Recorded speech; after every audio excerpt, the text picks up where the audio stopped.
युद्ध भूमि शांत थी। एक अजीब सी खामोशी चारों ओर फैली हुई थी। बस कौओं की आवाज आ रही थी। उनकी कर्कश आवाजें इस मौन को और भी गहरा बना रही थी। हमारा हीरो अरिन गिरे हुए सैनिकों के बीच पड़ा था। उसकी आंखें बंद थीं, जैसे वह किसी गहरे सपने में खो गया हो, हारा हुआ, टूटा हुआ। उसकी आत्मा भी जैसे बिखर गई थी। हर सांस के साथ मेरा दिल दर्द से भर जाता है। यह दर्द असहनीय है। मैं जिंदा हूं, लेकिन मेरे साथी नहीं। यह सोचकर मेरा दिल और भी भारी हो जाता है। उनके चेहरे मेरी यादों में गहरे उतर गए हैं, मुझे सताते हैं। उनकी हंसी, उनकी बातें, सब कुछ। मैंने उन्हें निराश किया है। यह बोझ मेरे दिल पर हमेशा रहेगा। उसका कभी मजबूत हाथ कांप रहा था। यह कमजोरी उसकी नहीं थी, यह उसकी आत्मा की थी। उसने एक पड़ा हुआ हेलमेट उठाया। एक आंसू गिरा। यह आंसू उसकी हार का प्रतीक था। अरिन शेरदिल के नाम से जाना जाता था। उसकी बहादुरी के किस्से हर जगह मशहूर थे। अब वह एक डरे हुए खरगोश जैसा महसूस कर रहा था। उसकी बहादुरी कहीं खो गई थी। मैंने अपने आदमियों को एक जाल में फंसा दिया। एक भयानक गलती। यह गलती मुझे हमेशा सताएगी। मैं अपने हाथों पर लगे खून को देखता हूँ। यह खून मेरे साथियों का है। यह सब मेरा नहीं है, लेकिन ऐसा लगता है यह खून मेरे दिल पर एक दाग की तरह है। मैं गायब हो जाना चाहता हूँ, इस दर्द से दूर, इस यादों से दूर। अपने अतीत के भूतों के साथ मिट जाना चाहता हूँ। यह भूत मुझे चैन से जीने नहीं देंगे। लेकिन उसके अंदर कुछ टिमटिमा रहा था। एक छोटी सी उम्मीद की किरण, आशा का एक छोटा सा अंगारा। यह अंगारा उसे फिर से जीने की प्रेरणा दे रहा था। उसे अपने पापों का प्रायश्चित करना था। यह उसका कर्तव्य था। उसे फिर से उठना था। अपने आप को और अपने साथियों को सम्मान देना था। अपने गिरे हुए भाइयों के लिए, अपनी मातृभूमि के लिए। यह उसकी नई शुरुआत थी।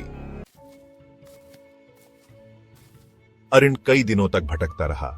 उसकी यात्रा अंतहीन लग रही थी, जैसे कोई अदृश्य शक्ति उसे आगे बढ़ने के लिए मजबूर कर रही हो। खोया हुआ और बिना किसी मकसद के।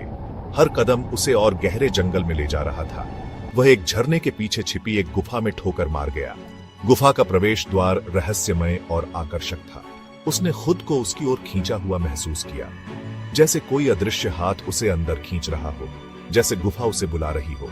वह अंदर चला गया। गुफा के अंदर की रोशनी उसे और भी आकर्षित कर रही थी। हवा भारी हो रही है, जैसे कोई पुरानी कहानी जीवित हो उठी हो। प्राचीन फुसफुसाहट मेरे चारों ओर नाच रही है। ये आवाजें मुझे किसी अज्ञात खतरे की चेतावनी दे रही हैं।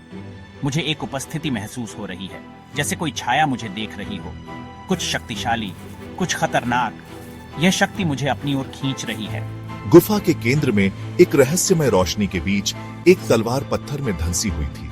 यह तलवार किसी प्राचीन योद्धा की प्रतीत हो रही थी। यह एक भयानक रोशनी से धड़क रही थी। तलवार शानदार थी। उसकी चमक ने पूरे गुफा को रोशन कर दिया था। जटिल नक्काशी से बना इसका मूठ जैसे किसी महान कारीगर ने इसे बनाया हो। छूने में गर्म लग रहा था, जैसे इसमें कोई जीवित शक्ति हो। किंवदंतियों में एक श्रापित तलवार के बारे में बताया गया था। यह तलवार अपार शक्ति का प्रतीक थी, अपार शक्ति का एक हथियार। लेकिन यह शक्ति एक भयानक कीमत पर आती थी। लेकिन एक भयानक कीमत पर। यह तलवार अपने धारक से उसकी आत्मा की मांग करती थी। क्या यही किंवदंतियों की तलवार है? क्या मैं इस शक्ति को संभाल सकता हूँ? मेरा दिल तेज धड़क रहा है, जैसे यह तलवार मेरी आत्मा को पुकार रही हो। फुसफुसाहट तेज हो रही है। ये आवाजें मुझे तलवार उठाने के लिए उकसा रही हैं। मुझे तलवार लेने का आग्रह कर रही है, इसकी शक्ति को अपनाने का, इसकी शक्ति को अपनाने का। ये शक्ति मुझे अपनी ओर खींच रही है। तलवार ले लो अरुण, इसकी शक्ति को अपनाओ, ये तुम्हारी नियति है। उसने अपनी आंखें बंद कर लीं और खींच लिया। उसकी आत्मा और तलवार एक हो गए। खबर जंगल की आग की तरह फैल गई। एक नई बुराई उठी थी। केल नाम का एक जादूगर। वह सायों को नियंत्रित करता था और बुरे सपने फुसफुसाता था। गांव जल गए, बेकसूरों को सताया गया। केल का अंधेरा अरिन की मातृभूमि को निगलने की धमकी दे रहा था। शरणार्थियों ने आतंक की कहानियां सुनाई, केल की क्रूरता की, उसकी शक्ति की प्यास की। अरिन ने उनकी विनती सुनी। उसने उनकी आंखों में डर देखा। उसने खुद को जिम्मेदार महसूस किया। वह उनकी रक्षा करने में विफल रहा था, लेकिन इस बार यह अलग होगा। इस बार उसके पास वापस लड़ने की शक्ति थी। श्रापित तलवार मेरी बाजू में धड़क रही है।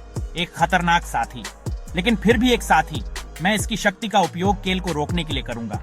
मैं अपने गिरे हुए साथियों का बदला लूंगा। मैं अपना सम्मान वापस पाऊंगा। तलवार उसके हाथों में जिंदा महसूस हुई।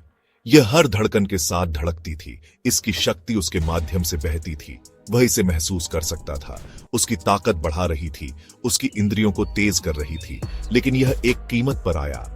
अपने क्रोध को उजागर करो अरिन, अपने दुश्मनों को बिना दया के कुचल दो। तलवार ने उससे फुसफुसाया। काले विचार, प्रलोभन। उसने लगातार प्रशिक्षण लिया, अपने कौशल को निखारा, तलवार की शक्ति में महारत हासिल की। लेकिन हर गुजरते दिन के साथ फुसफुसाहट तेज होती जाती है। मेरी आत्मा पर तलवार की पकड़ मजबूत होती जाती है। मुझे अंधेरे की झलकियां दिखाई देती हैं। मेरी नियंत्रण खोने की छवियां, विनाश का हथियार बनने की। मुझे इससे लड़ना होगा।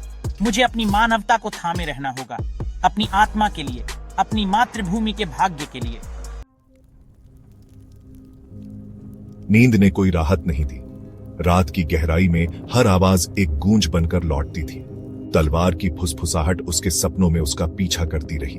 उसकी नींद में भी वह उससे बच नहीं सका।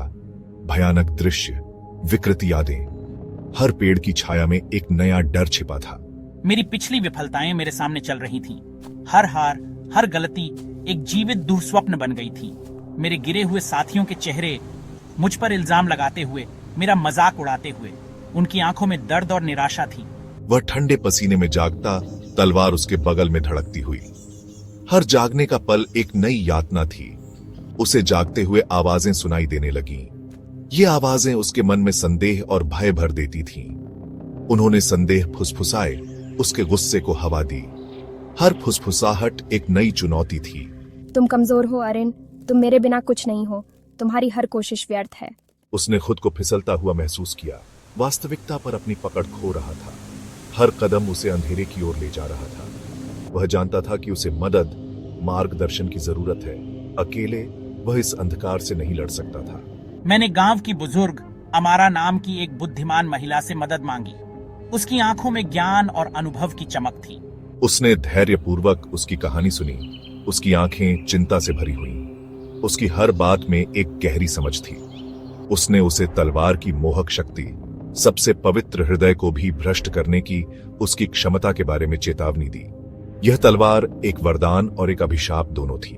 तुम मुझसे बच नहीं सकते अरिन, मैं तुम्हारा भाग्य हूँ। तुम्हारी हर कोशिश व्यर्थ है।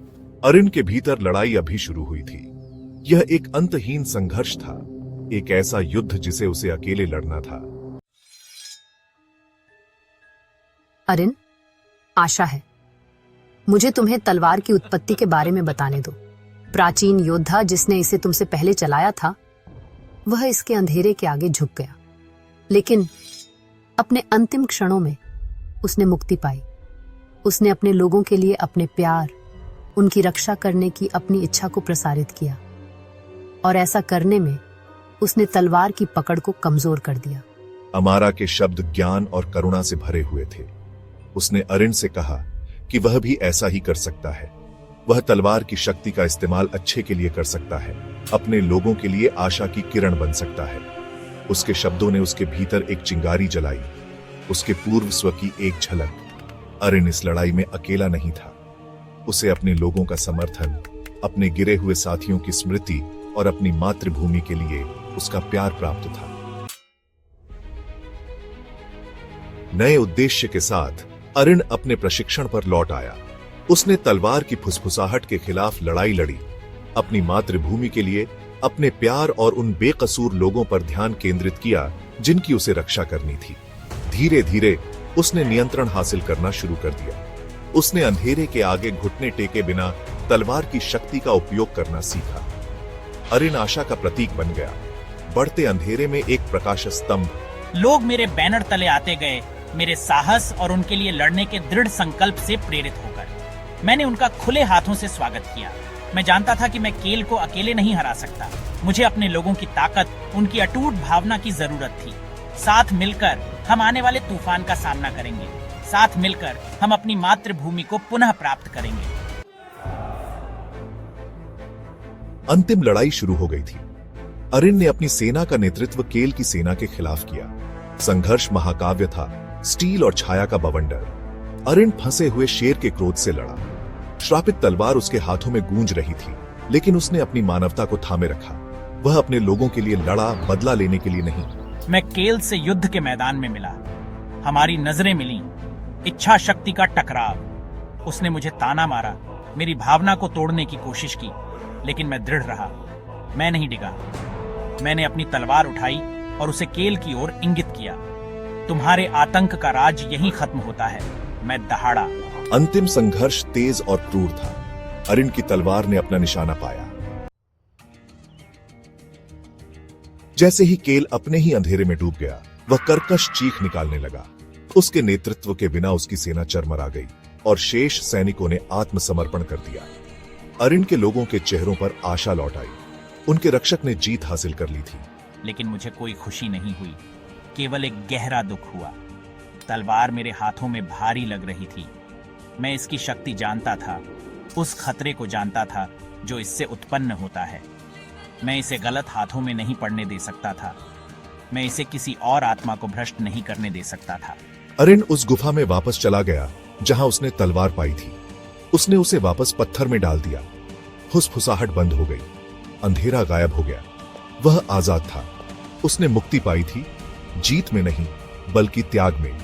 वह गुफा से एक बदला हुआ आदमी निकला। अब शेरदिल नहीं बल्कि आशा का प्रतीक, अपने लोगों का रक्षक। उसकी कहानी जीवित रहेगी।